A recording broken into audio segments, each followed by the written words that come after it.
Hello and welcome. Today, we're going to dive into what might be one of history's most ambitious and sophisticated projects for verifying information. We are talking about the science of Hadith. Okay, let's just jump right in with a question. How in the world do you prove that something someone said 1400 years ago is actually what they said? It's a huge challenge, right?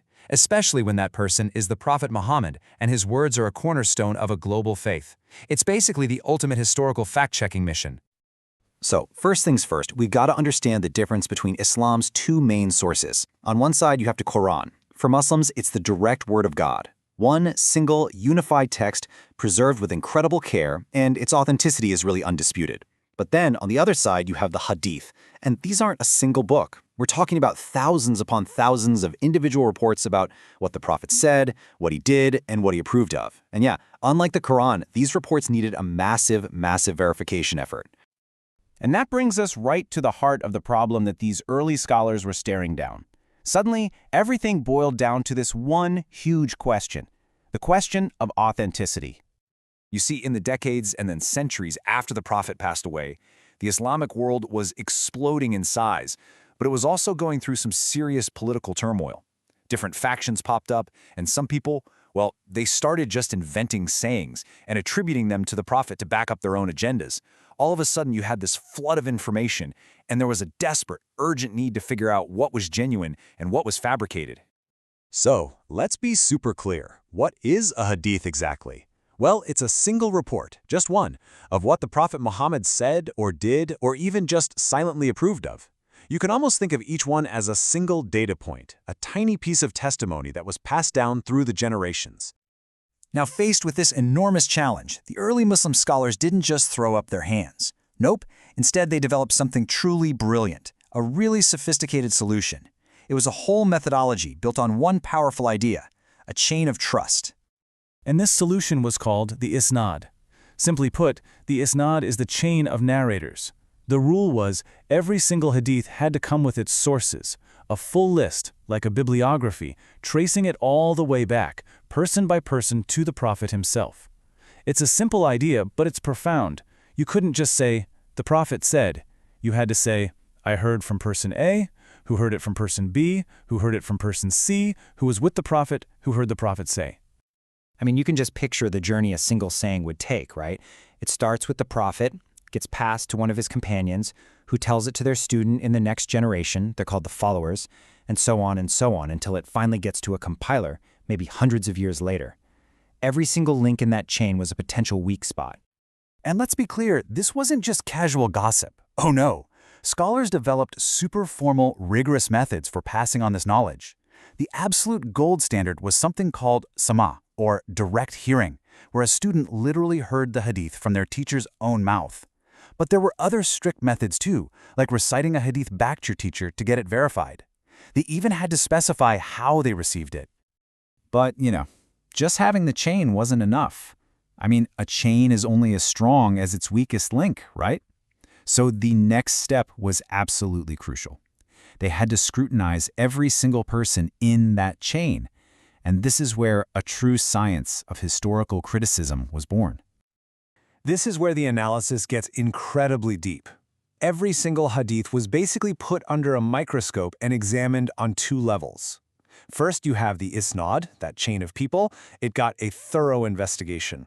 And second, the matan, that's the actual text of the report, was analyzed to see if it even made sense, or if it contradicted other, more established facts. Now, the science of vetting all these narrators has a pretty cool name. It's called il-jarh wal ta'dil, which literally means impugnment and validation. It was this massive project to create detailed biographies of every single person who ever transmitted a hadith. We're talking about hundreds of thousands of people. And the level of detail they went into was just incredible. For every single narrator in a chain, scholars would ask, were they known for being honest, pious? How was their memory? Was it sharp, or were they known to be forgetful? Had they ever been caught in a lie, even a small one? They even cross-referenced their travel histories to see if they could have possibly met the people they claimed to have learned from. It was a full-on background check. And one of their absolute cleverest tools was just basic data. I love this quote from the great scholar Sufyan al-Thawri. He said, "When the transmitters resorted to lying, we resorted to chronology to judge them by it." It's brilliant. So for example, if someone claimed they heard a hadith from a famous teacher, the scholars would just check their birth and death dates. Could they have possibly met? If the narrator was born after his supposed teacher died, well, chain broken, hadith rejected. Simple as that. This whole scientific mission really hit its peak with the great compilers of the 3rd century of Islam. And the most famous of them all is Imam al-Bukhari. This man dedicated his entire life to this monumental task. Get ready for this. Over the course of 16 years, al-Bukhari traveled all across the Muslim world, and he collected a staggering 600,000 reports that were being attributed to the Prophet. 600,000. Okay, so from that mountain of 600,000 reports, after he applied his incredibly strict, meticulous criteria, how many do you think made it into his final authoritative collection? Just 9,082.